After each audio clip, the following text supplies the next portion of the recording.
Hello, let me try that again. I swallowed my tongue there. That was weird. Hello, oh my god! Wow. I'll do that again. I don't know. I'm losing it, Gables. I'm losing it. It's episode 420. Ooh, I'm not high. I swear. All right. Shit, my headphones just fucked up. Let me see. Oh, come on, come on. I just now noticing There. you're using the Pulse ones. What? You're using those Pulse Oh headsets. yeah, yeah, they're nice. All right. Hello, ladies and gentlemen. Welcome to episode 420 of the Drunk Dashers podcast. I'm host, as always, I'm Tyler, and joining me with the man, the myth, the legend himself, Sir Colonel Gables. What's up, buddy? Dude, everything and anything contributed to be one of the wildest weeks I've had in quite a long time. Not because of sports elements. Well, honestly, even on any other normal week and stuff, I would have been excited if the Niners made moves. And yeah, they made moves the last week Mm, with trading with the Dolphins, 3 first-round picks and a third round, like a compensatory pick from when their defensive coordinator went to go fill in the head coaching job for the Jets, Robert Saleh. But them going to number 3 was honestly one of the one of the lesser known things for me throughout the week. The biggest thing that happened to me this week, I got a PS5. I mean, look at this fucking bad boy right here. Like, it's right here in the back of me. it's It's real. it's yeah, no. It's actually it's not on the TV stand. It's actually just that white part on against his wall. That's not his wall. That's actually the PS5. That's how big it is. It's right underneath the curtain. Oh my god. He's a big boy. But yeah, the better part of last week was fairly interesting. And I'll tell you a little bit of a story here. So, after we got done recording last week, I decided to take my day off and stuff. Did a little bit of errands, came back around noon, was on my computer, and all of a sudden I get this little notification on Discord. The group that I was following that was being tracked, that was tracking PS5 drops and stuff for all the major retailers and whatsoever. Just any type of PS5 drop, they would go forth and update you on.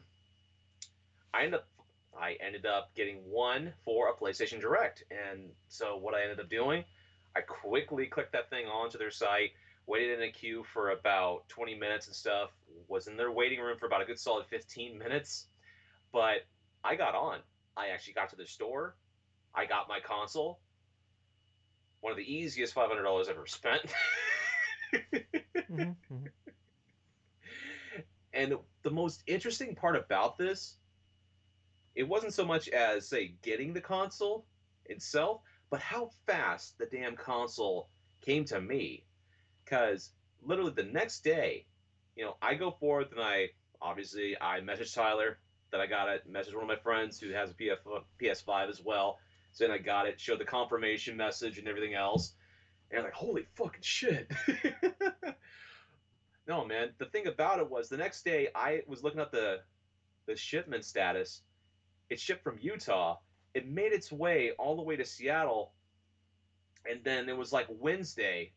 Yeah, this past last Wednesday, it took 2 days for it to go from Utah, the distributing center, all the way to where I'm at in Washington State. I was literally walking home from my lunch break. I'm like, oh god, I'm walking fast because oh my god, this thing's probably came in already. It's probably came in already. And all of a sudden, it's like I go in the door. It's like I go in the front door and stuff. I look at where the coffee table, and here's this big ass pack. It's just like right on top of the thing. I'm like, oh shit, man. Oh hey, it's here, it's here. It's like my mom looks at me and says, yeah, that your console came in. Like, oh shit. Did I go? I opened the thing, and the damn thing was as big as a goddamn suitcase. So I'm like, holy shit. Yeah.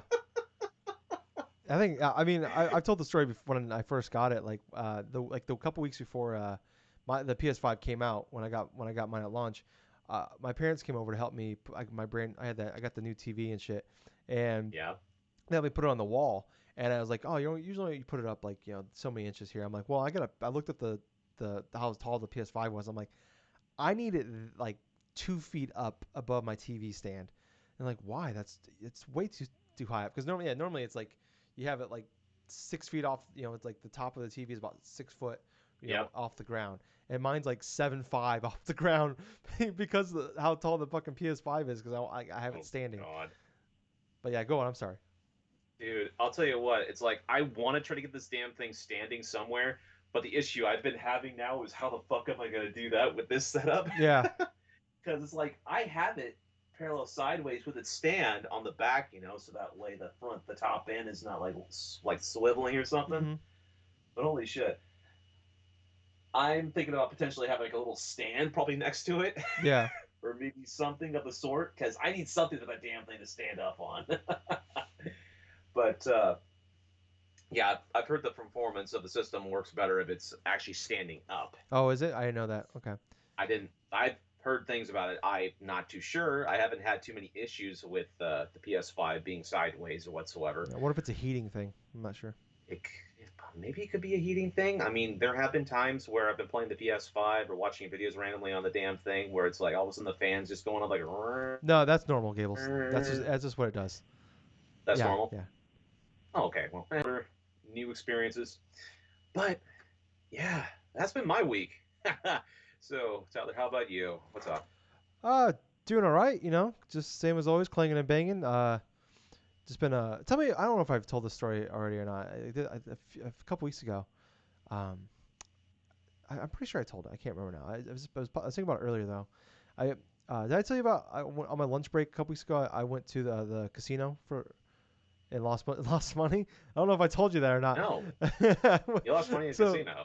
yeah, so it's like my third time ever gamble. I've gambled from Justin and me and a couple other friends for my 22nd birthday. We went out to the Prairie Meadows. It's a casino nearby, and that was my first time gambling because the legal age here is 21. And my parents gave me $22 for my birthday as a for cause I'm 22, and I told them I was going to the casino, so they gave me $22 to go gamble with. Use that $22 there for 6-7 hours. End up going home with like $60 something dollars. Like I used that $22 the whole time, made 60 something bucks. Justin ended up winning like 800. He was actually up like two. It was funny though. He was up like 2,000, and he went down. He's like, oh, I'm gonna buy a motorcycle, and I'm like, okay, and like, cool, you got enough for the motorcycle. I'm gonna keep going, and he like $800, but it was awesome, like him going home with that. But anyways, and then I gambled in Vegas, but like I was there for 4 days, and I think I spent 3 hours gambling, and an hour and a half. An hour and a half of that was me waiting to. I was waiting. I was stupid, and I booked an afternoon flight. And if you're ever on a trip, guys, this is my first time taking a trip via flight as an adult. And there was like, oh, I could take this one at 9 in the morning, or I could take this one at 2 o'clock. I'll do the 2 o'clock one. Just if you're, Oh, no. unless you're taking like an evening flight, just if you're taking an early afternoon one, just take the morning one, just so you can wake up and go, and you're home by noon. Anyways, I'm like, I have nothing to do. I couldn't. All the other guys I was with to talk ship, they were off doing shit. I couldn't join them because I couldn't go off and be out all day. So I'm like, well, I'm by myself. I might as well go gamble. And I gambled for an hour and a half to kill time. And I think I'm leaving like 300. I won like $300 overall. Anyways, so I'm like, where one of the areas that I deliver to, down in Osceola, Iowa, they have a casino. It's the name of it just escaped me. I drive by it. Lakeside Casino. I drive by it 100 times a fucking day, and I'm always like, oh, man, one of these days I went slower and shit, and I got time to kill. Because usually I either work through my lunch or I just sit in a parking lot and scroll through my phone. So anyways, I'm like, fuck it. One of these days I went slower. I'll take $20 with me, and I'll just go gamble for my lunch break. So it was a slow day. It was nice out. I'm like, fuck it, I'm gonna go to the casino, and I had $20 with me, and went in. I'm like, I don't know, understand the game, but I'm a cheapskate too. I'm so scared. This is why I don't like bet on sports or anything, because I'm always scared to lose money. Even if it's like $20, it's not gonna really kill me. I'm always scared. So anyways, I'm like, fuck it, I'll go in there. It'll be a fun lunch or half an hour lunch. Go in there, and I put in a slot, and I'm like, how many dimes do you want to spend like per game? I'm like, oh fuck, I'll just do 30, like it said dimes. I'm like, okay, so I'll do 3 times 3, so 30 cents. 30-cent games. I'm like, fuck it, whatever. I mean, that'll last me. Played 3 games, all the money was gone. I'm like, I don't understand what just happened. I'm out $20, but I'm like, I don't. You said 30-cent games. I'm like, what the? I don't understand it. So I'm like, okay, that money's gone. Didn't understand that. So I went to it. I'm like, I was literally at 4 minutes. I looked at my device. It tells you how long you've been on lunch for. 4 fucking minutes. From the time I walked in the door to the time I lost $20, 4 minutes. I'm like, fuck. So I went to the ATM, took out another 20. I'm like, fuck it. Oh, So no. I found a different machine where I knew for a fact it was 25-cent games. I'm like, all right, whatever, 25 cents. That'll last me, 15. I was like, I just wanted 20 something minutes for entertainment. That's all I was asking for. Well, yeah. 25-cent games, like whatever. I won a handful of games, but you're winning like 10 cents, 15 cents. Because if you're not betting a lot of money, you're not going to win a lot of money. Obviously you play, it's like it was like 5-cent games. I'm like, I'll just do 25-cent games or whatever. So whatever you win, it's times by 5 because I'm doing times 5 games. So within, I probably played 40 games because I kept winning just a little bit here and there. I win $1, 50 cents, whatever. And with I was 10 minutes into my lunch and I already lost $40. And I'm like, fuck this. Oh, Gambling's no. stupid. Why do we do this? It is stupid. I don't I think it'd be more fun if I went with my friends and shit. Like, just took $100 with me and like, I got $100. I can afford it. Because they always say don't spend more than you can afford to lose. And it's like, what if I had, whatever. I think it'd be more fun if I went with people and just played some machines and was able to have a couple drinks and have that. I'll do all that shit. But yeah, so that was me a couple weeks ago. So that was God. It's my third time. It's the first time I ever lost money though, I guess. So that's not. But I was like the rest of my day was like ruined. I'm like, it was $40, whatever. I mean, $40. I mean, still $40, but it's like, whatever. It wasn't like it didn't break me, And I don't know. I just thought it was kind of funny. Like I was telling a couple people at work. I'm like, and then I had like the next day I had a package to go to the casino. I was like, it's like, oh, and someone's like, oh, there, it's the world telling you to go back and try to win your money back. I'm like, no, I'm never going back there. Fuck this. So yeah. But other than that, it's been an okay week. I went last night. We did like 8 or 9 of us in the Talking Ship did a bad movie drinky. We watched Star Wars Episode 9, Rise of the Skywalker, because no, we all hate that. We all hate that movie, and it was kind of a nice because Josh was there, Josh and Aaron, and Tim, 3 of the biggest Star Wars fans I know, and also haters I know. They grew, they're the guys that grew up being Josh, Cameron, from what's his not Dogs Die. What was his name? Smelly Pirate. Smelly Pirate, yeah, from Sarcastic Gamer and all that was there. That was fun. Yeah. Yeah, so we all did that. I did not. I've only seen it once, and I barely remember that movie, just because how it's so boring. I'm just like I told Justin we were playing frisbee golf last week, and we were talking about we always like for 20 years we get into an argument about Star Wars. Not really an argument, like not mad, but we just like debate back and forth about Star Wars. That's been our friendship for the last 20 years. And when we started talking about Star Wars again, I'm like, you know what, Justin? After I watched Rise of Skywalker last year, I just don't give a shit about Star Wars anymore. I'm not mad. I don't get excited about it. I don't get mad about it. I just don't care. It's like it doesn't matter anymore to me. And it was so fun to get like we all got together and like watch this. And I found we were like talking about what should the rules be for this. I googled like Rise of Skywalker drinking game rules, and I found like there were like a bunch of rules. And we are 6 minutes in this movie. I checked, and I was already cracking open my third beer. This is a 2-hour and 22-minute movie, and I'm like, guys, we need to slow like, and like the rule was like like there's like 3 of us that were in charge of like calling out rules and shit. So like to win the drink, and then finally Josh's wife Sarah was there, and she was calling out calling out water breaks. So when to drink water, and Aaron's like, we've been doing bad movie drinky for like 20 years, and no one's ever thought of the idea of calling a water break where we all drink water. Cameron, it was funny because Cameron didn't have water in front of him, but he had hot Cheetos. So every time they called water break, he would eat a hot Cheeto. And we were talking about amazing. Yeah, we were talking about today. He's like, I can confirm that Cheetos do not replace water. Because he was in bad shape this morning.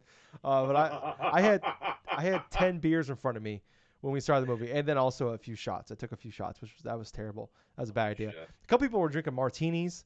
Cameron was drinking he was making margaritas, and so it was a bad idea. So I had 10 beers in front of me, and I had a half a beer left by the time it was done.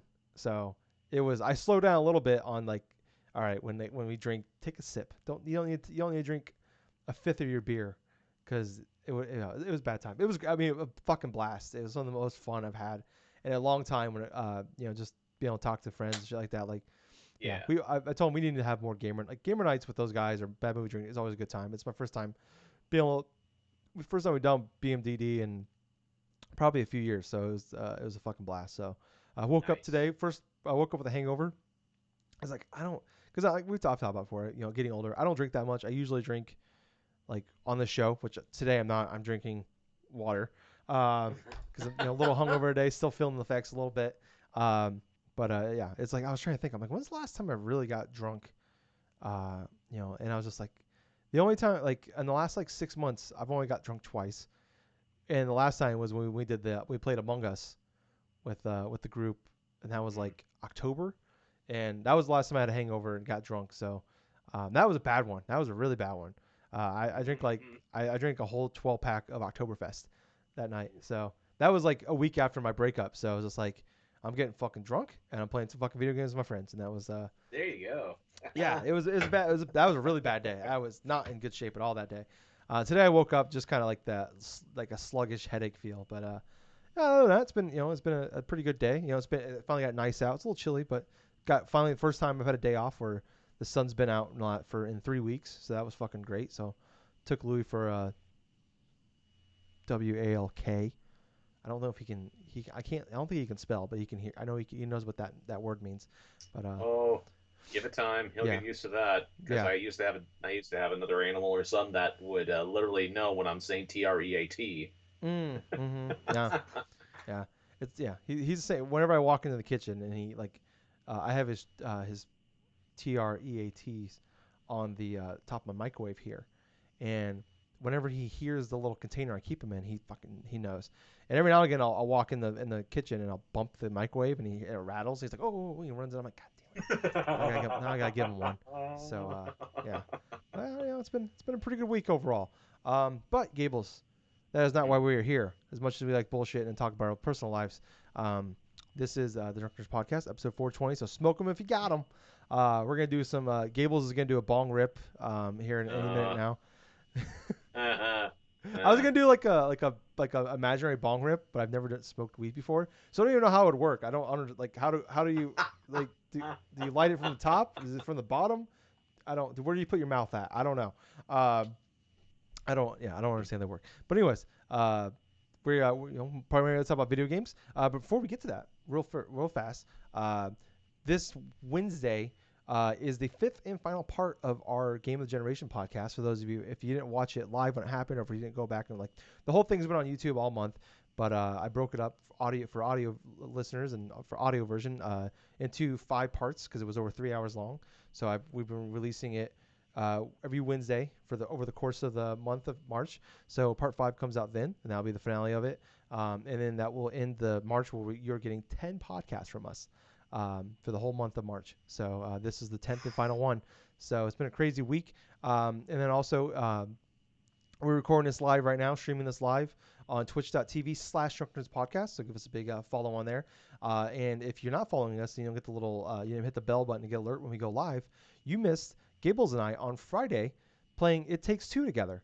Yeah, Let's just jump into it right now, Gables. You and I, yeah, I went ahead and picked. I actually like you got a PS5.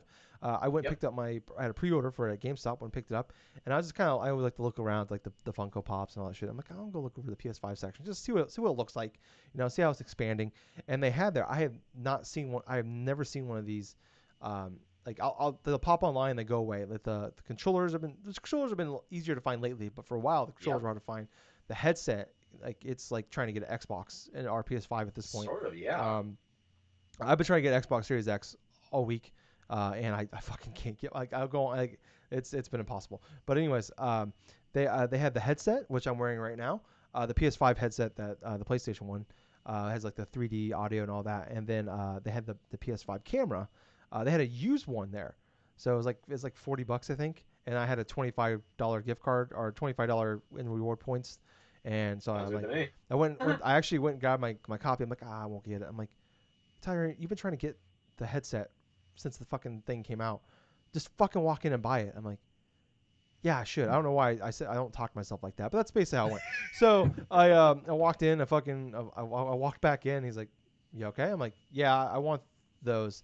So I got those. And anyways, I hit you up. I'm like, hey man, if you want, whenever you want to play this, you just got there's a free trial, which I didn't know. I thought I had to send you a code or something like that to download it. Apparently, you can just go on the PlayStation Store or the Xbox Store, PC, whatever, and there's a free trial you can download. Yep. But that person can only play it if they're invited to a game by someone that has a copy of the game. Um, Right. and I didn't realize this either. There's actually a next gen upgrade because you can't buy a PS5 or Xbox Series X version of the game. You can only buy an Xbox One or PS4 version, but there is a digital upgrade you can get to go up to PS5 or Xbox Series X. So that was pretty cool to see that. We both played that. We played for about 3 hours. Um, Yeah, roughly 3 hours into it. yep. So it was funny, Gables. You're like when we stopped because it was like 2 in the morning my time. I had to get up to go Yeah. my second job on Saturday. So I'm like, oh, you're like, oh, we probably played through more than half of this game. I went and looked it up, Gables. I looked up how like a walkthrough. This kind of Yeah. like I always like to do that, just judge to see how far into a game I am. So we're about 3 hours in, according to this walkthrough, Mm. and a 9.5 hour long video. So we're about a third of the way through the game. We just started chapter 4 of 9. So we are not. I know I heard this game Oh. was longer, but I'm like, oh, I didn't think it'd be. But I like, heard it was like, and that's the thing, Tyler. I did a little bit of research too because I wanted to know exactly how far we got into it because I was reading articles saying this game was like a 14, 15-hour game. And I'm like, mm, we did like about 3 hours of this damn thing. yeah, It felt like we were already halfway through it. yeah. So yeah, we're. I mean, I think you and I are both having a blast in this game. Um, Yeah. there's definitely down moments. I think I kind of I think you felt it and I felt it at some Mhm. parts. Like I don't know how you feel. I think the story, the characters, the I can't remember the May is the wife and I can't remember the husband, his name, but Rose is the daughter. But Right. um, I don't love the characters. I think part of the issue is because they're like so basically the story is like Rose is the daughter, the parents are getting divorced, and she makes a wish and cries on these. She made these like handmade these clay dolls of her parents, and she makes a wish, and then this book of love she has, her wish comes true. Like basically like they get sucked into these clay dolls, and then they have to like travel to like they're basically like honey, I shrunk the kids, but I shrunk the parents.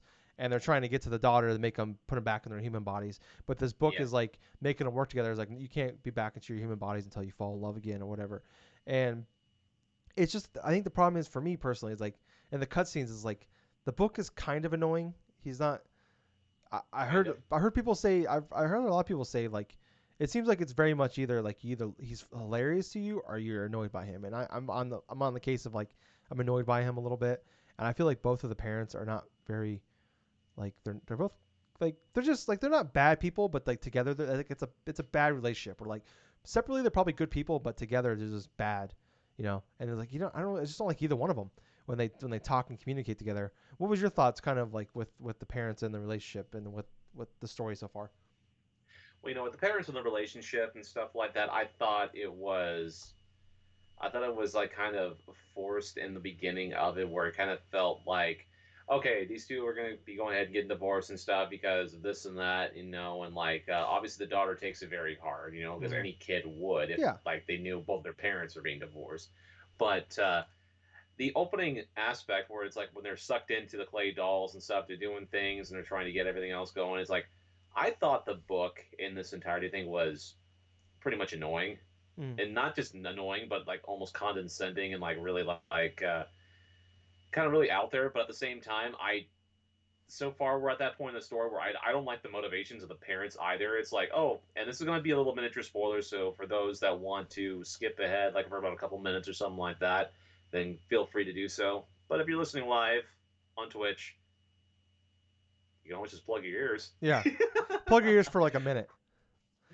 All right, so 3, 2, 1. So yeah, quintessentially, it's like they want to make her cry Yeah. on them in order to quintessentially get them back into their bodies. That's what they're thinking at this point in time in the Yeah. story. Which that in of itself is like that sounds. And Tyler, you hit the nail on the head when we were playing that game. That's really fucked up that they want to Yeah. make their daughter cry in order to try to get them back into their bodies in that Yeah, because that's what, retrospect. yeah, they think that if their daughter cries on them again, they'll go back to their bodies. And it's like the point Right. we got to. It's like so we're in chapter 4, and the point we got to is like she has her favorite doll, and you're like Yep. we haven't got to this part. We're at the very beginning of the chapter, but it's like they like oh if we destroy that doll, she'll cry for sure. It's like, you guys are fucking terrible. Like you Yeah, don't like, exactly. and like you're like, I think the husband says it, and then the wife like, you're like, okay, she's like, I was hoping the wife would like, that's fucking awful. She's like, she goes, you're a genius. I'm like, oh my god, like you like, it sucks 'cause, like, I'm enjoying the gameplay for the most part, and it's like, but it's like the motivation behind what these people are trying to do is just awful. It's like, so It's it makes it kind of weak hard and sometimes. awful. Yeah. Yeah, it's like, maybe, I mean, maybe that they're doing it on purpose. Maybe that's the point of it. Like, they're bad people. Like, they're bad together, but maybe I don't know, I'm curious how it's gonna go. Maybe it's different for, it's hitting us differently too. Where luckily for us, our parents are still together, so we don't have it. We didn't deal with the divorce of our Right. parents as a kid or adult or whatever. So maybe it's hitting differently. And Rose is like an 8-year old girl. But jumping into the gameplay, Gables, what's your thoughts so far on the game? I thought the gameplay was very smooth. Mm-hmm. Not only that, but it was actually pinned. It was actually fairly accurate in the terms of when we were doing jumps, when we were doing like platforming actions, when we were attacking enemies.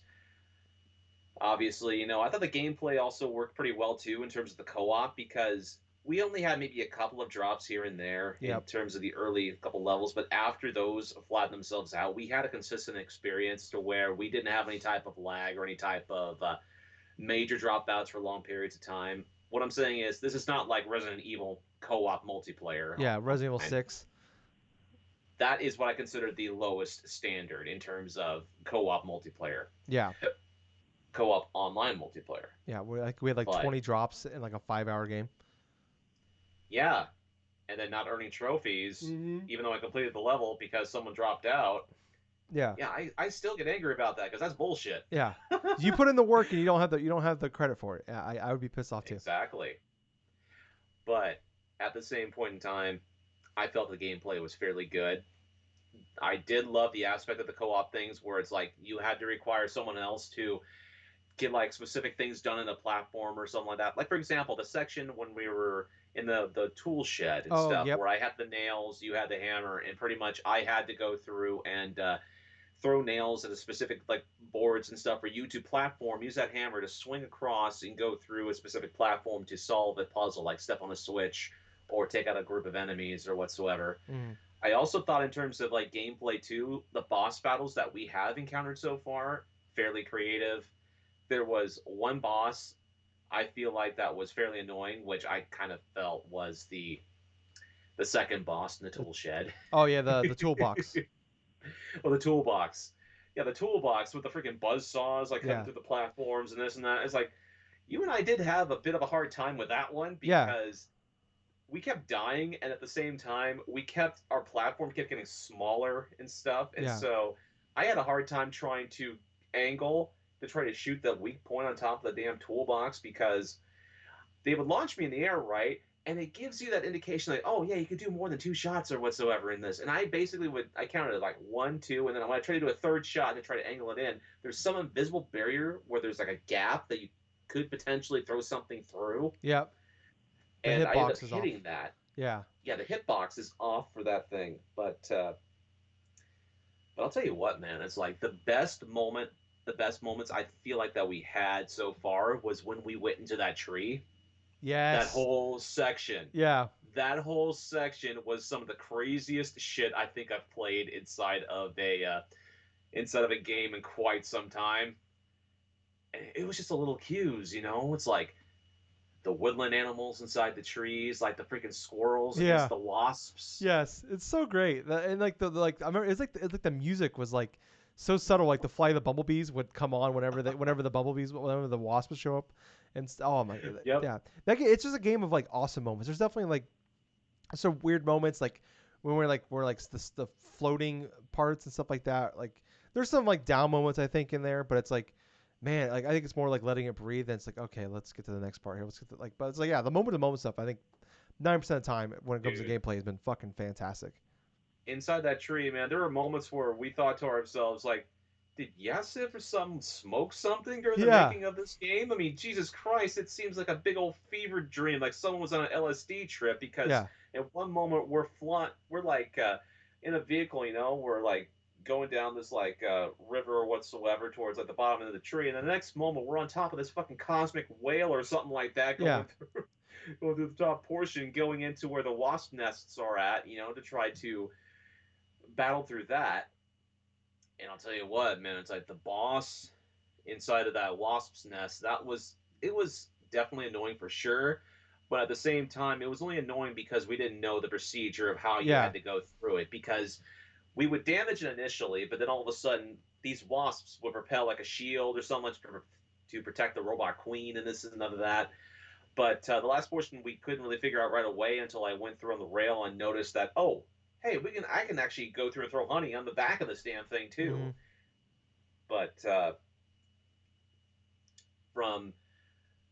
from that experience onto that escape sequence, God, dude, that fucking escape sequence. Like I'm Yes. driving the plane, and all of a sudden I see the head squirrel or something like that battling you on top of this thing, and it's taken directly out from fucking Street Fighter. Yes, it's so fucking. I ended up having a Street Fighter, dude. That I went back and I watched that part because, like I said, I streamed it. It's the whole thing's on our YouTube channel as well.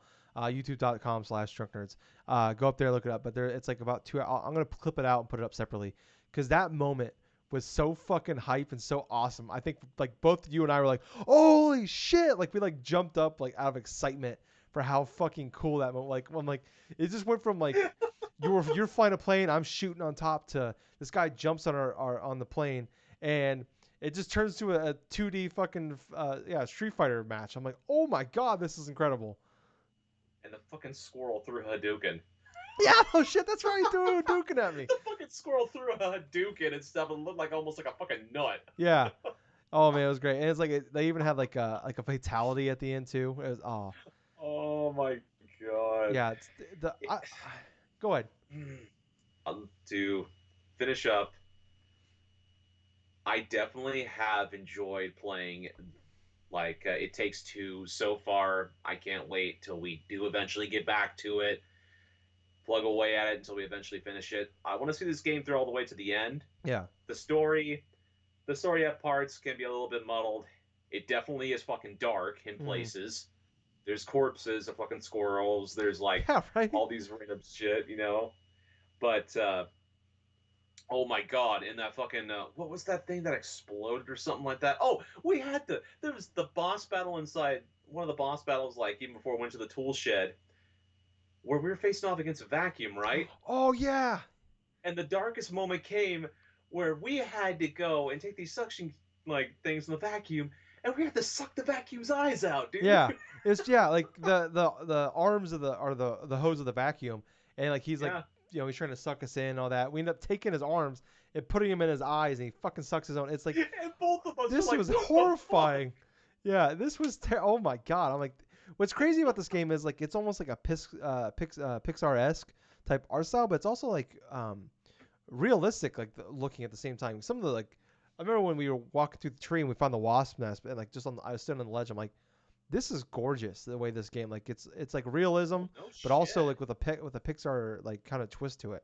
Yeah, That it's first view, yeah, that first view, that giant wasp nest that looked like a city vista inside mm-hmm. the distance. Yeah, Damn. it was stunning. Yeah, I this game has been some of the most. I mean, like I was talking about, like last night doing the BMD, that was like some of the most fun I've had. This is one of the most. Like, this is probably my most fun gaming experience I've had in a very long time. Probably really since we did a way out together, and that was like Yeah, I think 2018. Um, 15 or so. yeah, I think it Yeah. was 2018. But I mean we had a blast playing the game, but it was. But I think a lot of it was like we loved those characters. That story was really good for what it was, and the gameplay elements, like it was us working together, all that was fun. This is like a legitimately really great platformer, I think.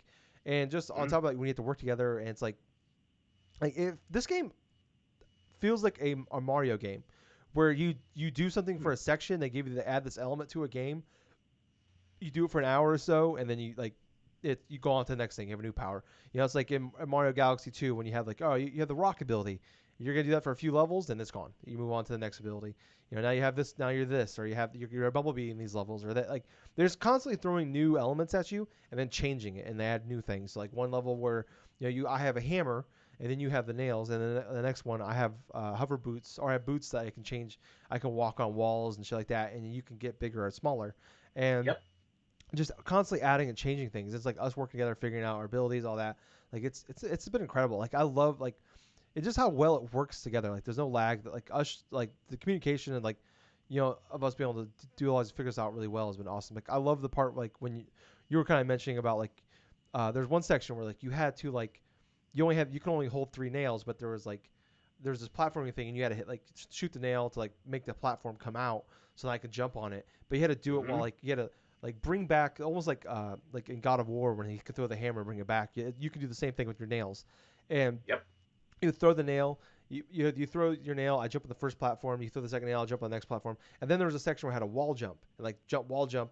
And then when I jumped off this wall, you had to retract the other wall and then Yep. shoot really fast up and make a platform and you jump on. And just how fluid that whole thing worked out. Where I saw that, I'm like, oh, this is gonna be a bitch. And I think we got it on the second try. We're like, We I'm got in like, the second just how, try. yeah. I mean, A, you did an awesome job, but B, it was just like how well. Like, I mean, that shit needs to work well, especially playing online with lag or Oh no just shit. us, knowing what we needed to do. Like, worked so well, and then like just us working together on like we got a little stumped, I think, on the one with the space with the boots and but it's just because we didn't understand we had to be like because there's like different like areas you can go to, but we didn't realize we had to be in the same area at the same time. We thought we can just go off on Absolutely. our own, but we actually had to work together. But it's like how well it works, like us, because like a way out, like you can. I mean, we had to work together and stuff like that on certain things, but it was like it wasn't as like you didn't have to be as fluid with it. You didn't have to be as like timely about it. But this one, being a platformer, because this is what it is. It's really a platformer. Um, and it was just different, scenarios thrown in, and it's just everything they do is works so well, and it's really fun. Like I like a way out was I've talked about many times before. That game was like a 6.57 style game, but because I'm playing with you and I'm playing with a friend, like that, if I was playing with a rando online, it'd be whatever. But playing with your friend Yeah. is what makes that game so great. Like that's why it was in my top 10 of 2018. Is like that game went to an 8.5 just playing with you and how well we work together. But this game is like it's so much more fun. It's so much a better game. Like yeah, the story Mm. and Way Out I think is way better, but I think the game Yeah. and I mean, not 85% of the game of so far It Takes Two is actually playing the game and 15% story, which has been great because the story is definitely the downside so far. But the moments in this game have been great. Like yeah, like us having the fight, having the Street Fighter fight, and then like finding some of the challenge games you can do, and Gables continually like I'm winning. I won the tug. We had a tug of war one. I won that one, just like I won the arm wrestling contest in the last game. We had an epic. What's hilarious about it is even during our playthrough of A Way Out and stuff, it was the button mashing mini game Yeah, that you end up winning yeah, those but you ones win too. everything Because else, I won everything else except and for it wasn't button mashing. close. It wasn't close. No, Gables kicks my ass every time in Connect Four. Any other game we played, he would beat me in. the archery game. Archery game. Yeah, shooting hoops. He beat me in that. But this one, like, yeah, I won the arm wrestling with the buttons mashing, and then like the couple of them were kind of. There was that one, the archery game in this one. I won the first one, but it was like barely. But like, I think it was like 2-0, and then, or 2-1 or something like Was that. me not understanding what the targets had to do, and it was basically I had to go through shoot the targets and make sure they go all the way back to your side and stuff because I think, oh, okay, I'll just shoot a couple of these ones. I'm just getting points or something like that throughout there. But no, Yeah, you have to literally push them all the way to yeah, the opposite side. yeah. And when Gables figured out it's like I mean, that game, I like that game because basically like once you got the momentum in that game, I mean, you couldn't get out of it. You're just fucked. So you got three targets coming at me, and I'm like, oh fuck, I'm hitting those, and like five more pop. I'm like, I'm just fucked, and like I just got my ass whooped the next game. I'm like, because we were doing best 2 out of 3 in every game. I'm like, you know what? It's 1-1, but you After beat the me so second game, bad. he's like, no, fuck this. Yeah, it was like 15-0. I'm like, no, I'm good. That was not even fun. It was 1-1 and wins, but you whipped my ass so bad in the second game. You won. That it was not fun. That was the one I really didn't like. I mean, the other ones were fun and you won, but that one I just did not have any fun in. Because it just it gets so bad. But anyways, it's like moments like that is awesome. Just yeah, like I said, like we've gone on about it, but that game was just it's so much fun. The moment to moment gameplay and just all the scenarios you get into, and there's definitely some down point. But I love like even in like the moon, like the space one, chapter 3 we did with the boots and everything. Like those puzzles were really cool. I really like those puzzles. Like the other ones is like more about timing. This one, these ones we really had to work together on and figure out. Like we actually had to like stop and kind of think about. Like the other ones were like, all Yep. right, just do it really fast. But these ones were like, okay, no, we really got to work together and kind of figure like we actually like really solve some puzzles here. Like put, all right, we had to do this, go here. You had to, all right, you need to stand here. I need to stand here. You need to jump, or I need to do like it was. It was incredible. But yeah, I'm having a blast with the game. Yeah, I can't wait to get back to it because that's it's fucking it's fun.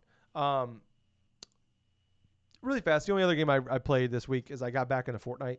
Um, I do this every so often. I get back into like it's just I've been like I said, I've been in that gaming slump for a while, and it's just like I just need a game I can just jump into that's not Madden, and I can just fuck around in. Like I don't need to really jump serious. Like I don't need a story game. I don't really need a chat. Like so like in Fortnite, I went in and just re-downloaded it, and I was like, the PS5 update came out a little while back. I'm like, oh, I'll check it out, whatever. And then they had the John Wick skin out. I'm like, oh, I love John Wick. So I'm like, fuck yeah.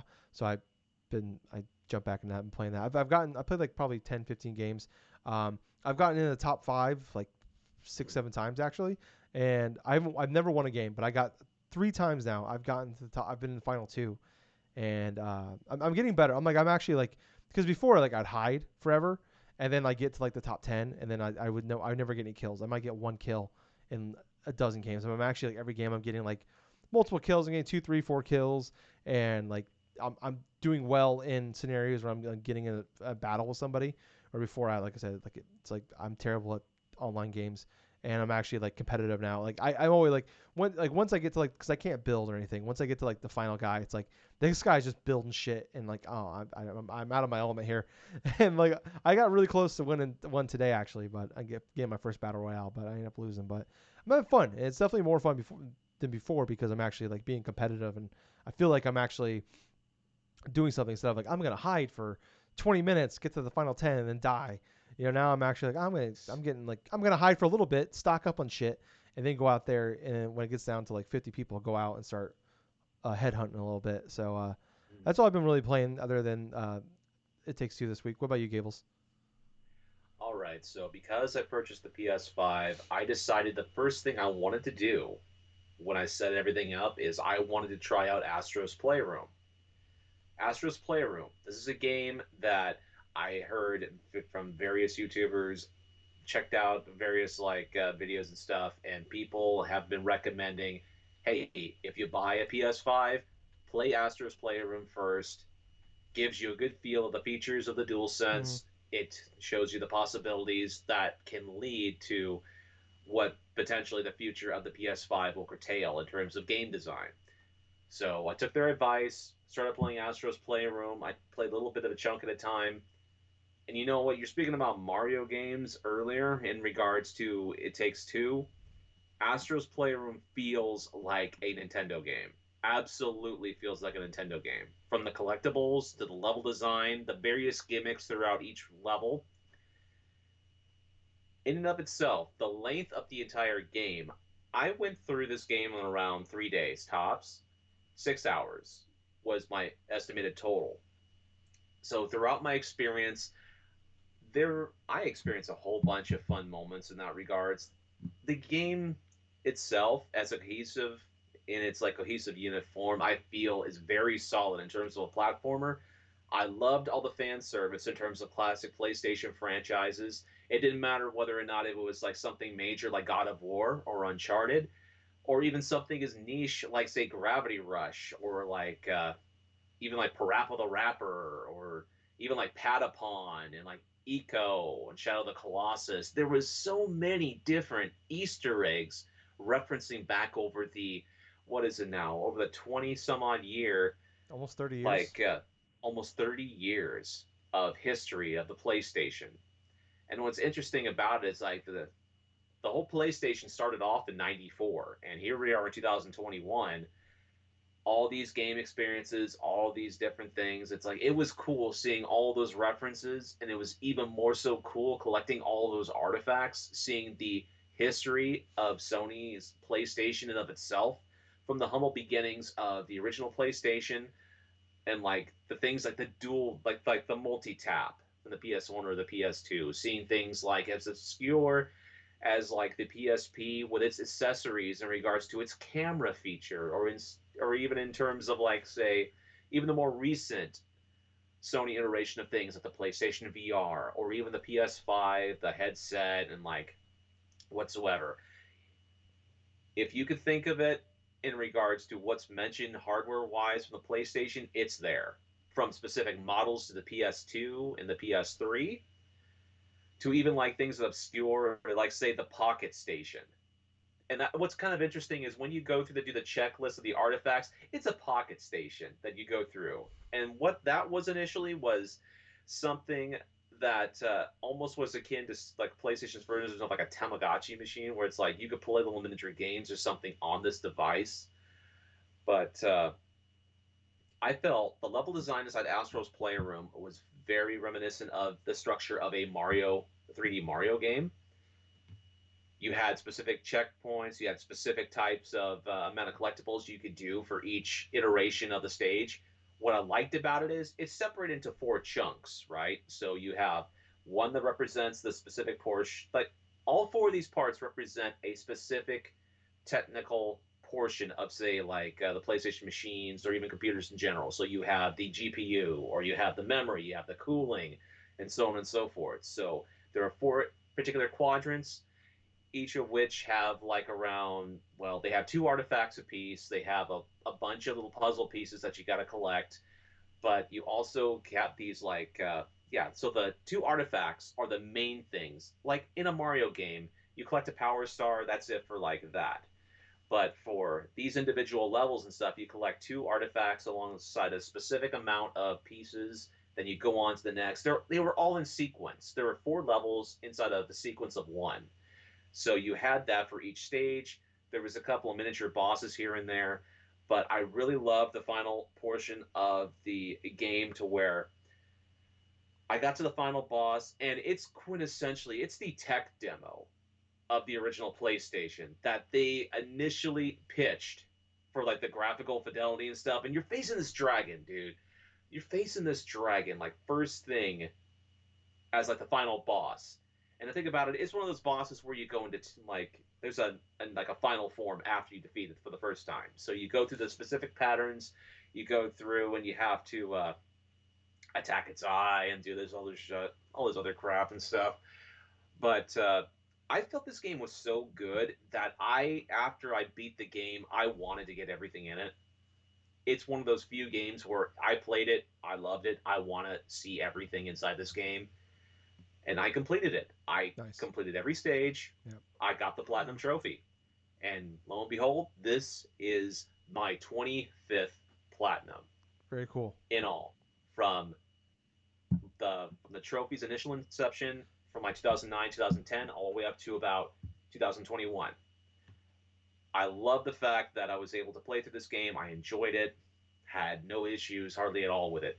And what's interesting is like I loved the aspect, like the implementations of like how the dual sense would work. Like you have the little gyroscope functions, but Yeah. I loved the adaptive triggers inside the back, especially during the parts where you had to use the bow.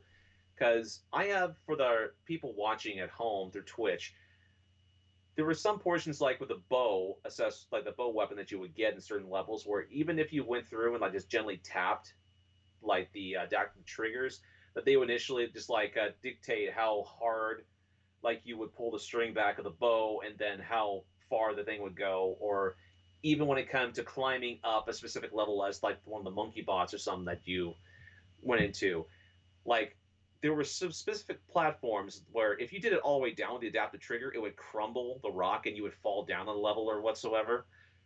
But if you did it just slightly, you could actually climb up it without breaking the rocks. And that I loved that element of detail. I can tell right away that some of these gimmicks are probably not going to be used as readily as some people may believe. But I felt that this game was more than a tech demo. I thought it was a fantastic way of having a full concrete game built into your system, a la like launch games of the past. And I felt that this is definitely an experience where if you are even interested in purchasing a PS5, if you know you're going to get one, or you know that this exists but you haven't gotten to it because you've been playing games like say like Dark Souls or whatsoever, give it a try. Honestly, it's a solid platformer. More people need to play and experience it. Yeah. With that being said, there is another game that I have been playing on the PlayStation 5, and that's Bugsnax. Oh, cool. So, Bugsnax, that's the game that released late last year. It was a PS4, PS5 release, and it was one of the first games that I picked up through the PlayStation app before I had my PS5. So, I had that for free. I had that version. I wanted to go through and play it as soon as I got a PS5. And so, with luck would have it, me getting it, I downloaded it, and I've been playing it for at least a good solid past couple of days. As far as Bugsnax are concerned, I have close to around 50% of the little creatures and stuff like that. I will say this in terms of gameplay, I understand the premise of what you need to do. You have to go through an investigation, figuring out why, like this main adventurer has gone missing, Lisbert, and by doing so, you have to go through and help these grumbles, these people that they call grumbles, right? All of them go back to like a Snacksburg and stuff like that. But in order to do so, you have to help them out in specific scenarios. You have to feed them specific like bug snacks, like specific of this creature or that creature. Every area that I've gone into so far, there's been a specific gimmick, kind of akin to like other types of similar adventure games. Or okay, here's the area where this is the desert one, this is the beach one, this is the one where it's like a forest or something, and then there's like one that has like all the ice stuff, and it's like you have specific gimmicks with that, and a lot of the bug snacks that you do encounter are definitely themed after specific things. I think one of my favorites from the early game has been Bunger, because it's kind of funny because every time he walks along, you just hear this Bunger, Bunger, Bunger, Bunger, Bunger, Bunger. But they say their name. They say their name, kind of like how the old Pokemon anime used to be, where it's like if you have a Charmander, he'll say his name Charmander or whatever the hell. Char. But exactly. But in terms of these little creatures, it's cool how creative a lot of them look because they're like taken after specific foods or specific plants. Like you have these particular types of like bug snacks that are called like snack pods or whatsoever, and they're themed after like specific like bags of like consumable food. Like one's potato chips, one's like pretzels, and the other one is like something else entirely or whatsoever. But it's just basically a bag, a different colored bag or something with a chip logo on it with eyes. But the characters in Bug Snacks that I've encountered so far, they're very stereotypical of like certain archetypes. Like you'll have this famous singer that's been like over like that had this one hit wonder and stuff. And she's trying to find her muse so she can do like a smash hit again. You have this one grumble that basically is like a almost like a freedom loving hippie, right? Where it's like he wants to not eat the bug snacks, but he wants to raise them like his family and stuff like that. And obviously that gets into certain conflicts with some of the residents of the grumbles and stuff. Then we have like a farmer who is at odds with the dude that is saving these bug snacks like his family or whatsoever. And consistently, he does his farming stuff. He actually plants some of the bug snacks, which I don't know how the fuck this works, but he grabs some of the bug snacks. Like, there's this one that I collected and gave to him. Let's see. It's basically a cross between a pineapple and a tarantula. Pinantula. Oh my god. It was so funny when he captured. He's like Pinantula. He'll like it's a freaking bug snack where he's like buried in the ground, and you basically had to find another bug snack in order to dig him out. You have to have another bug snack with him, a crapple, in order to try to go through and dig him out. It's literally a crab that has apple slices. Crab apple. Dude, like I said before, the creativity of the bug snacks in this game is amazing. I understand a lot of the basic premises of what they are. There's some that are not really that good, like not really all that inspiring. Like say the potato chip, freaking bug snack, or like the one is literally like a Coca-Cola can that's floating across this little river whatsoever. It's like Dr. Sody or something like that.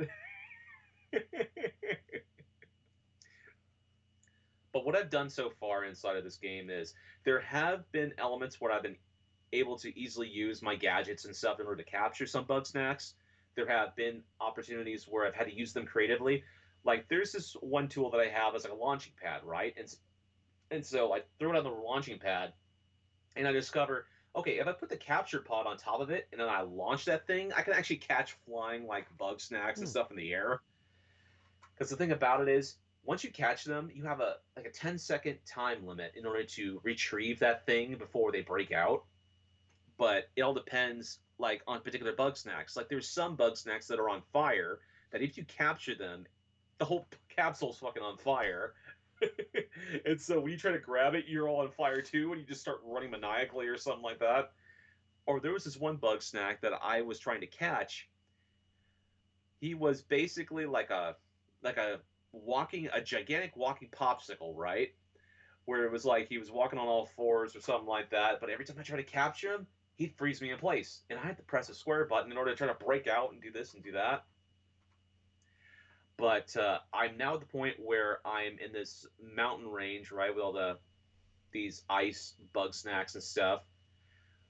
And then you have the random fire Bugsnax that's flying in the air. That's like a freaking s'mores encounter, like bug or whatsoever. And there's like a freaking walking Oreo around this area too, called Quookie. Not Cookie, but Quookie. Kwooie.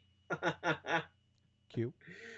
It's just a walking fucking Oreo and stuff, but you have to try to capture him, give to one of the grumbles in order to him to get back to the village. I'd eat him immediately. Oh god, yeah, I know, right? That's just a freaking just like a walking cookie all around and everything. But there are elements of frustration I have encountered. There are some Bugsnax where if you didn't think about doing things like in a specific way, you're gonna be stuck trying to capture specific portions.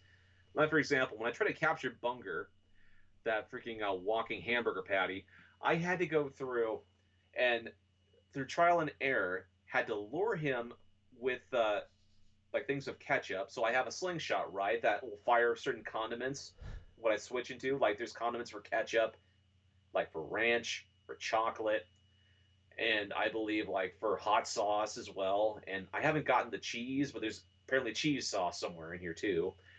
But I lured him with ketchup, and there was like another bunger over there. And so basically, when both bunger see each other with the ketchup and stuff, they go and they headbutt each other and knock each other out, and I can go through and catch them that way.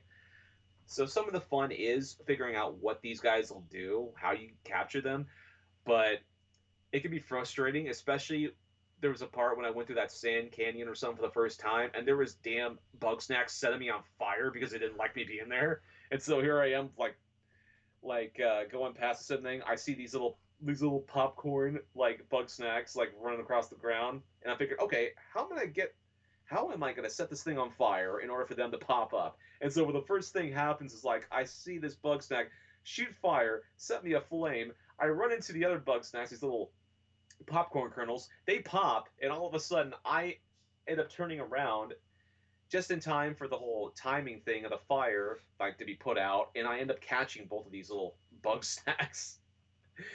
But I feel like this game is definitely worthy of me playing it through all the way to the end. Now I'm thinking about playing it after I get done off of the air because it's Nice. like it definitely is fun. It has that Pokemon sort of factor to where you want to go through and catch them all, but there's like dark secret or something inside this that they kind of allude to, little hints and pieces and stuff, like mentions of maybe cannibalism, mentions of maybe this or that. So it is definitely one of those games where you see the initial trailer, there's something darker underneath, like what's going on in terms of this whole whimsical like kid friendly sort of style or whatsoever. But what I will say is like when you do feed some of the grumbles and stuff, their body parts change to that specific thing they ate. And so quintessentially, I fully customized the mayor, like Philbo is Hmm. his name, and he there's basically an achievement, right, where if you feed him like a bunger, a frieder, which is basically a spider, but that's basically made of fries, and you have that Dr. Sodi and stuff like that, you have a combo meal, that trophy unlocked. And so here he is, he's got a burger for a head, he's got these fry arms or something like that, and he has a fucking soda, like a body or whatsoever. It was just, I have a photo of him that I took on my PS5, but it is fucking disturbing. And that's it. That's pretty much what I've been gaming for this week. Very cool, Gables. I'm glad you joined the new console. Oh my Um, god. well, moving on here. Not a lot going on this week there's some stuff, but it's kind of a mediocre week.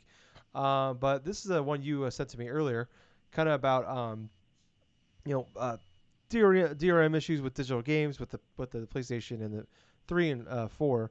So basically, this is an article here from IGN, but it pretty much reads as it seems that if your PS3 is unable to connect to Sony servers, or that the battery powering its internal clock is dead, or has a low charge, you won't be able to access any of your digital games on PS3. Includes PS1 classics, PS3 digital downloads, and some games just turn into a trial version, which is what basically a demo of sorts. I guess this happened to a couple people, or one person specifically who was he's a YouTuber. This happened to him. He's not able to access any of his digital games. Yep.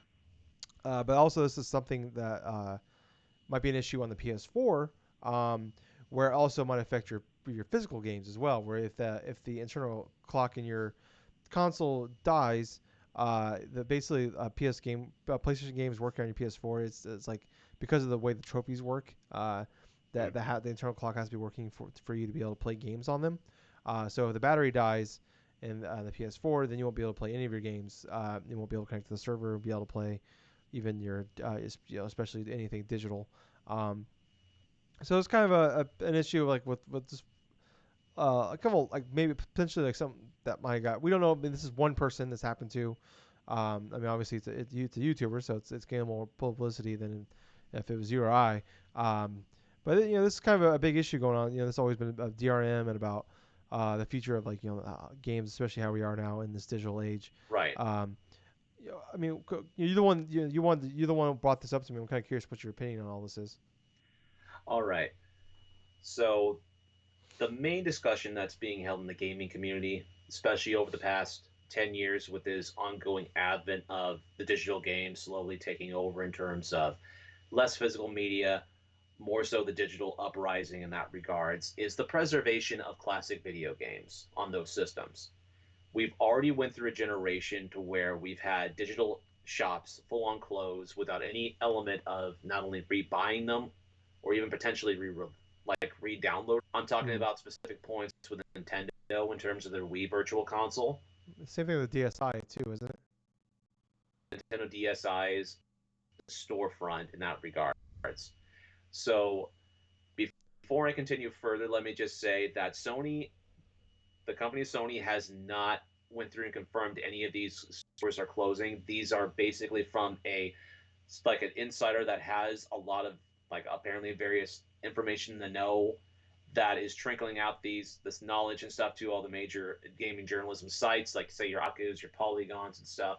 So some there may be some truth to what he is saying, but we haven't heard an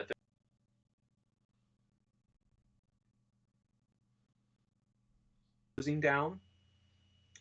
But keeping that in mind, let's go ahead and discuss the topic here at hand. So my overall thoughts and opinions about it is, in terms of the PS3 DRM, I absolutely do not like the idea that the eternal clock and the server tie in to whether or not you can play games that you have purchased from the PlayStation 3 or even like the PSP or the Vita storefront.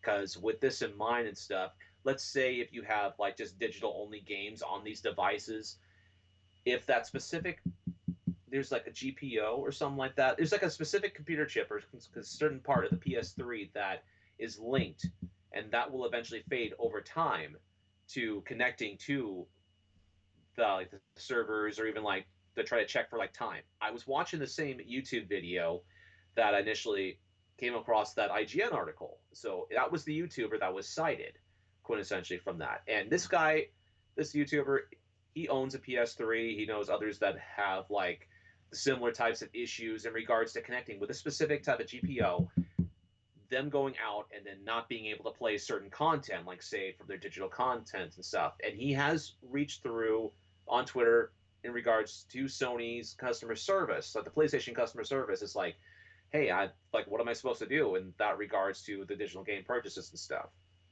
But what the issue is like for the PlayStation 3, you will not be able to play specific digital games that you've purchased. Say, if the server goes down tomorrow, let's say, let's say that does go down tomorrow and you're not able to go through and connect onto there to like not only check like the time, the internal clock, which that's what's also tied into it as well, alongside the servers, you would not be able to play your digital content that you've purchased on your PS3. As far as physical games are concerned, yes, you're able to pop in your disc, go through and play those games natively, and you wouldn't have issues with it. The biggest ticking time bomb I feel out of this entire thing has to revolve around the PlayStation 4. Now, for those that haven't invested inside of the PlayStation 5 yet and stuff, it's like Sony is not going through and closing down the PlayStation 4's storefront anytime soon. There isn't enough consoles for the PS5 to go through. It's still early on in its first year in terms of like its initial launch and stuff. But we're if say come 5 maybe 7 years down the line, the PlayStation stores like the PlayStation 4, that storefront gets closed down. Here's the scenario that we have. This same problem will occur inside the DRM, this de novo sort of thing on the PS4 as well, only it's worse in that retrospect. Currently, at this moment in time, there is nothing set in place to where if, say, your PS4 cannot connect into this internal clock or to their servers, if, say, they're shut down, that you would be able to play a lot of your physical games. In that in that retrospect, I am freaking angry in that regards to that possibility because look at this for example. It's like say if you have someone that has invested a lot of physical games to the PlayStation 4, like myself, I have close to over 50 some odd PS4 games, a lot of which I can play on my PS5. I have the PS5, so at least I'm able to play those games when I want. But speaking of retro collectors that want to play games down the line, like say like another 5 years or so, when the PS4 becomes that niche, like obsolete console that you'll look back on and whatsoever, and people would grow nostalgic of it and want to play those games, like say down the line and stuff for preservation purposes or just to relive something, they're out of luck because unless Sony were to address this correct, like, in, well, let's see, I need to really gather my thoughts here because I'm starting to stumble over a couple of ideas at once, like I generally do. Unless Sony comes out with something that's going to patch some portions to where their customers will be able to play specific content that they have purchased either physically or digitally on both, not just the PlayStation 3 or the PlayStation 4, but I'm talking about also the PSP and the Vita, because you have major people that still love playing their Vita hardcore, even though the console is discontinued, even though, yeah, there's still development, like small developers going through and developing games specifically for the Vita as well. But overall, it's like, this is a major problem in terms of game preservation in of itself. Before you have video games, you have systems, you can go back to them or some and play them if you had like specific cards or specific discs. But the biggest problem we have right now with digital games is there's a lack of preservation in terms of classic games. When the servers go down and you have DRM, say like the PS3s, to where currently you're not able to play like digital games that you've purchased on there because of these specific GPO chips that will wear out over time, that will not connect onto the server or connect to the internal thing, internal clock to check things. It is definitely a major problem that we have to go through, and Sony has to go through directly and their consumer base, but also try to future proof of this not happening in that regards. Even though there are other rumors suggesting that there may potentially be something that they are going to be trying to address soon through like specific patent that was like through God November of last year Yeah, I heard in about that regards too. to like an emulation sort of thing in regards to emulating old games and then specific trophy stuff. It wasn't really brought up as predominantly back then because it was something kind of small and stuff because that kind of was buried underneath what was going on with the PlayStation 5 and how hard that thing was to try to get. But when it comes to the actual emulation stuff, they may have an answer probably sooner rather than later. especially since this whole thing in regards to the whole backwards compatibility thing with Sony has been going on now for a while. I would suggest, even like in regards to the whole launch of the PlayStation 4, backwards compatibility has been a thing because of them cutting off people from not using their physical PS3 discs or their digital games due to various stuff. But as we were talking right now, I just got a notification in terms of PS5 stuff in regards to another stock thing. So I'm just going to say, hey, anyone that's watching right now on Twitch, if you want to go on to Amazon and get a digital PS5, have at it. There you go. Very cool. Breaking news live on the podcast. We are a gaming podcast. Anyway, We break that's news. pretty much what I've had through it. It's like, what do you think about it, Tyler? Um, so I heard some about it not too long. I didn't really look into it, but I heard about this. And then I was kind of in the same boat when I was like, all right, that's pretty shitty. That's not like okay, like not be able to like connect the servers. But I looked into it and read the article, and they talk about this is something that's can be easily be as a replaceable part. Like this is something that Right. can easily be fixed. So I think that kind of counteracts this whole issue where it's like we see like right now like Nintendo doesn't fix Super Nintendo doesn't fix 64s, but Oh, you yeah. can you can send it to somebody and have it fixed for a price. And does that suck? Yeah, but I mean that's just everything. Technology in general, everything breaks down eventually. It's gotta get fixed. Um, so I mean, and it sounds like something you can easily. I mean, if you're somewhat tech savvy, a couple of YouTube videos you can watch. I mean, Justin, I've talked to him. Like he didn't know shit about shit as far as like tech fixing anything. And he's bought a soldering kit. He's fixed his own games. He's fixed his own consoles before several times. And like, I mean, so it doesn't seem like it's as major an issue as it can be. It's annoying. Yes. Is it? I wonder if this is something they didn't see. Who knows? Could probably didn't think about that idea of like the other trunk lock dies. You can't play the game. That's probably who knows. It's an oversight or maybe they just like okay that's an issue 10, 15 years down the line as far as what it could be. And then also where we're at now, where like PlayStation is doing the backwards compatibility with PS4. It's like I think it's more of an issue like with all this where like you look at Sony and PlayStation where like they were not very forward thinking with this whole online future in general. Where like we No. talk about with like you look at Xbox where like they just molded all the 360, the Xbox and Xbox One and Series all together. Basically, the storefronts all merged together, Yep. and they're even bringing back old Xbox, OG Xbox games into the fold. Like Absolutely. I think they're doing this whole thing better than anybody as far as like pretty much any game that's ever been on Xbox you can play now on there. Um, and we bitch all the time about Nintendo and like people like uh, like upset about why can't I play Earthbound on my Switch? Why can't I play the Pokemon all the Pokemon games or all these awesome games like why can't I play them on my Switch now? Like you released them before. And it's like I mean it's even an issue like you talk about like with Game Boy games, Super Nintendo games where they have the battery in them that eventually they'll go and they can't save your progress anymore. Like Yep. this is always an ongoing issue. I think it's gonna happen. I think it's I mean and going into the digital age thing like um, you know, and this isn't me being a Sony pony type of thing because I felt the same way when they closed the Wii shop and they closed the 3DSi shop. Like, does that suck? Yeah. I mean, can you not re-download those games? Yes. I mean, that's an issue. That sucks. Especially if they're only on there was a few games that only went to the Wii digitally.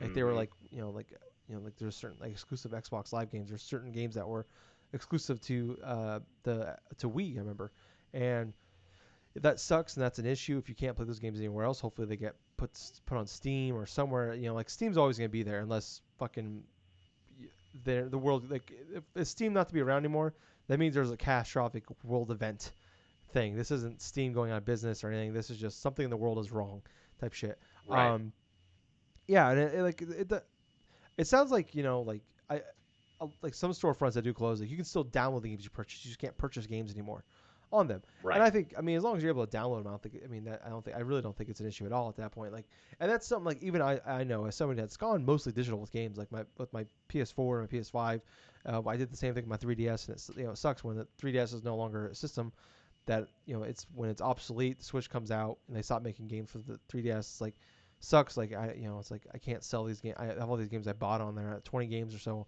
I have digitally on there. I can't when I sell my 3DS, it's only worth the value of the 3DS, not the games that are on the 3DS, because those are my Yep. games, you know. And like, I remember like people like that would trade in their consoles. Like, oh, I bought all these games, and he was like, okay. Like I remember that when I was like when I worked at a game store, like when 360 and Xbox Live really became a thing, and Xbox Live Arcade and all that, and like people were like, well, I have like all these games I bought on there. It's like, yeah, but that's tied to your account. That's not. We can't sell the console. Oh, the person that owned this before bought like 50 games with their gamer tag. Like that doesn't help the next person. That only helps you. You know, like Exactly. It this only more. helps them. Yeah. Like so that I don't know. I just feel like this is a future that we knew was coming, and it's just like this is Mm. a future problem, as far as like the because eventually the PSP, the Vita, PS3, PS4, Switch, PS5. Eventually those storefronts will be closed. It's Yeah. not. So it's like I know that. And is it, what it's like? Would I be upset that if I wasn't able to buy like be able to download those games again after I paid for them? Yeah, a little bit, but it's like I also knew that going into the future. And I think the biggest issue, like you said, is like being able to play these games again. Like you hear about like this is an original take, but I agree with the take where it's like people don't feel bad for downloading ROMs of Nintendo games or old PlayStation games or whatever because they don't put them on like it's like if someone goes out and fucking buys Earthbound 3 or whatever doesn't buy it but downloads a ROM of Earthbound 3. It's like I don't like why would be I don't blame them for doing it. Like I wouldn't feel wrong for doing it when it's Yeah. like or like even like go buying a card of a Super Nintendo game or whatever. It's like no one's Nintendo's not making a profit off of that. The store you bought it No. from or whoever you bought it off eBay, they're making the profit. Like that's I don't know. Yeah. I just don't feel like I think once it's a gray area, but it's like I feel like if they have it out there for me to purchase, then I'll purchase it. Like that's the morally right thing to do. But if they take away the opportunity or the option to buy that game or whatever, and the only way to get it is either a ROM or paying obscene amount of money to the guy to buy it from a pawn shop somewhere, it's like, well, I wouldn't blame anybody for fucking buying or just downloading for free on your PC, and it's probably going to be a better version of it. Like there's a 4K 60 frame per second version of Thousand Year Door, Paper Mario Thousand Year Door on PC right now you can play. But Yep. if Nintendo put it on the Switch, that'd be a different issue. Like that's a whole different Yep. story to me. I was like if I was able to buy that on my Switch, if I was someone that did wrong, I've never done that before, but I'm saying if I was if I had the option, like if I don't have another option, then buying a super expensive copy of the GameCube version from a pawn shop or downloading a modern day version of it on my PC for free, I'm gonna do that. But if they put it on Switch for $20 or whatever price, then I'll do that instead. I don't know. It's just the future in the digital age we're in is like it's this it's just like I remember like I was totally against buying digital shit like even like iTunes like I'm not gonna buy an album a CD why would I want to buy it digitally and it's like then I got an iPod I'm like why the fuck would I want to buy a CD this is stupid like it's the same price yeah but it's like I don't have to have 1,000 CDs like the way I am now with like games it's like especially because I trade in games like I was gonna get It Takes Two digitally but I'm like fuck it I'm gonna play through it once with you and then I'm never gonna play it again. I might as well just fucking buy a physical copy so I can turn around and sell it, get a profit back, get some Yeah. money back on it. Exactly. So it's just like, I don't know, like I am most person that's like 75% digital at this point, but I know that day's gonna come where it's like it's probably gonna be hard to. I won't be able to download them again, or I won't be able to buy a copy of a game on a store again. That'll suck. But it's just like I don't know. I mean, I think it sucks because there's a lot of great games that are digital only that aren't on there might have been a PS3 exclusive game. Although we're in this weird thing now where it's like we're like live service games. You can only play with an online connection, and the servers are getting shut down. Like Battleborn got shut down at the beginning of the year. Yep. There's a lot of there's a lot of games from 2 generations ago that the servers are shut off. And yeah, some people are keeping them preserved online to play them, but like you can't play them on consoles anymore No. or even like the servers are kept up by a third party, not by that main person. So it's just game preservation's in a weird place now, especially in the digital age and the internet age of like like I said, there's a lot of live service games that like eventually we're not gonna be able to play Destiny 2. Destiny 2 will or World of Warcraft. Eventually those games will be unplayable through Exactly. means. I don't know. It's just I think yeah, it's an issue. That's an issue more internally. I think with we're talking about here with the DRM stuff. Like that seems like oversight or a lack of long term planning from PlayStation with those. But I mean, we've already seen it, like, with even just changing your PSN ID, like how, like, the hoops you gotta jump through to get that done, or just for them to get that Even done, that and then causes problems. yeah, and then the problems it can cause us. Like, I want to change my name on my PlayStation. I'm like, I don't want to lose access to my games or my saves because I changed my fucking name, and that's crazy. And it's like, you look at like Xbox, like I mean, it helps that they're Microsoft and they've been around as long as the internet's been around. But like they future plan all this shit. So it's like, it's like, I think the issue with PS4 and, like, the seamless way PS4 is working with PS5 with the storefronts and everything like that. It's like, I feel like this might not be an issue long term, but that Vita, PSP, PS3 era, like, that might be lost forever, and it's gonna suck because there's like so many great games that are on those consoles that we can't play unless we have an old machine. Like, I'd love to play Metal Gear Solid 4, not even like a PS5 updated version, but also be able to play it on my PS5 would be awesome. And it sucks. Or even Metal Gear Solid 1, be able to just play on a modern day console would be awesome. We just can't. So I don't know, but I mean, I don't know. That's, like I said, Nintendo. They have 35 years of great fucking games, and they don't like to give us them for some reason sometimes. Um, so I don't know. But we need to move on. Uh, this is something we've had on the show notes for a couple weeks, but we always run out of time. And I figured it's the last episode of the month, so I wanted to get to it. It is the February NPDs. With the top 20 list here in front of me. Kind of a more interesting month February was. We had some newer games get popped in there. So I'm gonna start from number 20, work my way up. So number 20, Immortals: Phoenix Rising. That's cool to see. The game kind of came. It felt it came and went, but I mean, I know it's 20, but it's cool to kind of see it in there. 3 months after being released, still in the top 20. Breath of the Wild 19. Minecraft is 18. Just Dance 2021 is 17. Ring Fit Adventures is 16. Mario 3D All Stars is 15. Rest in peace, Mario. Nintendo is going to have a live execution on the 31st. Can't wait for Yep. that. Gonna watch that. I imagine it's like I keep thinking of, like, there's a scene in Wolfenstein 2 where BJ gets kidnapped by the Nazis, and they actually do like a live beheading, like on TV and everything, and they cut his head off. And it's minor spoilers for Wolfenstein 2, a 4-year-old game, but they actually like cut his head off in the game, and there's a whole section how he lives. But anyways, I just keep thinking of that moment where it's like, it's just fucking. I don't even know who would be. I was gonna say Iwata, but it's not him. Or Reggie, it's not him. Uh, One of the top executives, Shigeru Miyamoto, is gonna be up there with the fucking, with the giant fucking axe, and he's gonna chop off Mario's head. So yeah, rest in peace, Mario. Future, rest in peace and peace. Number 15, Mario All 3D All Stars. So in that game, you won't be able to buy after Thursday. Uh, Yeah. 14 is Mortal Kombat 11. 13 is Smash Bros. Ultimate. 12 is NBA 2K11.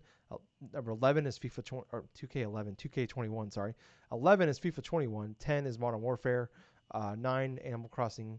8 Mario Kart 8 Deluxe. 7 Assassin's Creed Valhalla. 6 Little Nightmares 2 sold over 1 million copies in its first couple weeks on the market. It's actually $30 right now. It was or $20. I was thinking about picking it up. Number 5 is Madden NFL 21. Number 4 is Marvel's Spider-Man Miles Morales. Number 3 is Persona 5 Strikers. Number 2, Black Ops Cold War. And number 1, in its first month out, Mario 3D World plus Bowser's Fury.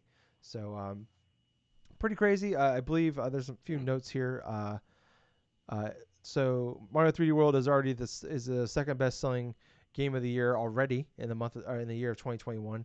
The only game ahead of it Wow. overall for sales is Call of Duty Black Ops Cold War, but that's pretty incredible. The Little Nightmares 2 already sold over 1 million copies. Um, there was a couple other notes I had. I can't find them now. So, anyways, this would be interesting. February, because we always look, the last year now we talk about NPDs. Like the sales numbers from the previous year is like it goes up. When you compare 2019, like obviously the pandemic, staying stuck at home, like game sales has gone up. It's like, oh, it's double, triple the this time last year. This is the last month of NPDs where you can compare it to a normal year. Because you're comparing 2021, February 2021 to February 2020, which was before being stuck at home. So Yep. now I'm curious how this month of March is going to compare to last March when that we are stuck at home the second half of the month, and also Animal Crossing and Doom came out. So curious how it's going to work. But what's your thoughts on this list, Gables? Honestly, there's a few striking surprises, obviously. Oh, look at you with With the little. look at that little pun there. Oh my gosh. Honestly, I was surprised to see Mario 3D World plus Bowser's Fury and stuff at number one. Mario games do sell really well in regards on the Switch. It's been proven already. But man, I will say that it's also surprising to see Little Nightmares 2 performing so well on the NPD in its Yeah, launch month. I yeah, mean, what the fuck? that's awesome. I really enjoyed the first game, and I didn't. I think it was like $40, and I was like, ah, it's a little rich for my blood. I'll wait for it for a sale, and I just seen it for $20 at GameStop this week. So that seems like a good price to pick it up. I heard it's incredible. So yeah, go on though. Sorry.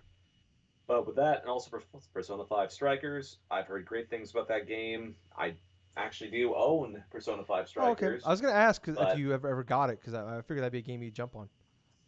well, yeah, it's definitely a game I'm jumping on, but I am definitely kind of distancing myself right now from Persona stuff because I had played through so much of Persona 5 Royal that I want to give myself a little bit of breathing room. I know sooner or later I'm going to go back and get that platinum for Persona 5 Royal because I'm that crazy right now. Mm-hmm. I'm that crazy in general. But yes, it's that type of game where I'm glad that it's performing well instead of its launch month. There was actually a period of time where I was not able to find it inside of my store area. But yes, definitely interesting because Mario being one, Little Nightmares 2 performing well, Persona 5 Strikers doing at least inside the top 10 Yeah. in regards to sales wise. So, yeah, definitely an interesting month. Yeah, I mean, January was kind of boring, but we just didn't have any new games that month.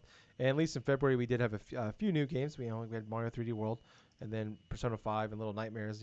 Like Mario 3D World being huge, and the other two games, they're not. These aren't world changer kind of games here. So it's awesome to see 3D World, and that's number one in this month for the month of February, not including digital sales. So God knows how fucking huge that game would be if they include sales in that. I'm curious. I can't wait for the this is the end of the fiscal year for most companies.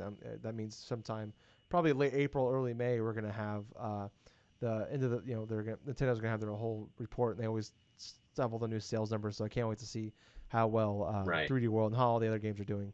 Um, but yeah, for the most part, it's kind of what your standard that we see a lot of the same games. Switch is fucking doing awesome. I think there's like an 8 or 9 Nintendo games in here. There's also like 4 Ubisoft games in there.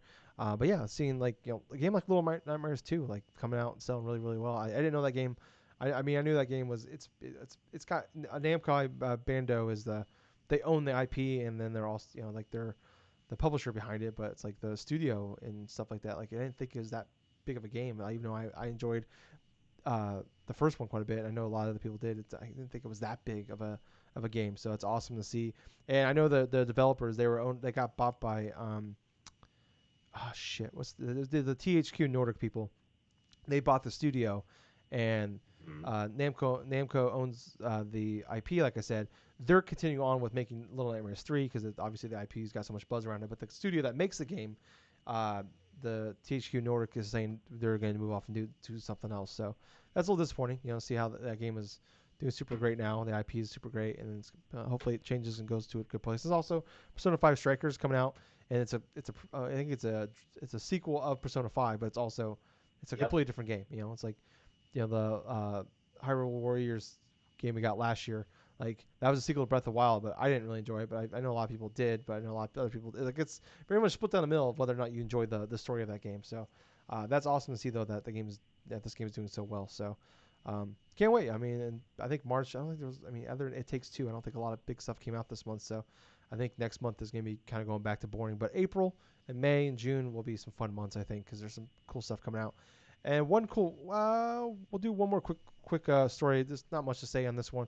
Ghost of Tsushima has they announced there's a movie in development now for this, Mm. and the director of the John Wick trilogy, Chad Stahelski, is going to be directing it, which has me super excited Interesting. because the coolest thing about the John Wick movies, I'm a huge fan of John Wick's. I have a fucking Funko Pop of John Wick over there, and I buy all the movies I watch. I probably watch trilogy at least once a year, sometimes twice a year. I just watched them the beginning of the year, actually, the whole trilogy over again. But the cool thing about those movies is the director and the writers of it are all stunt doubles, career stunt doubles.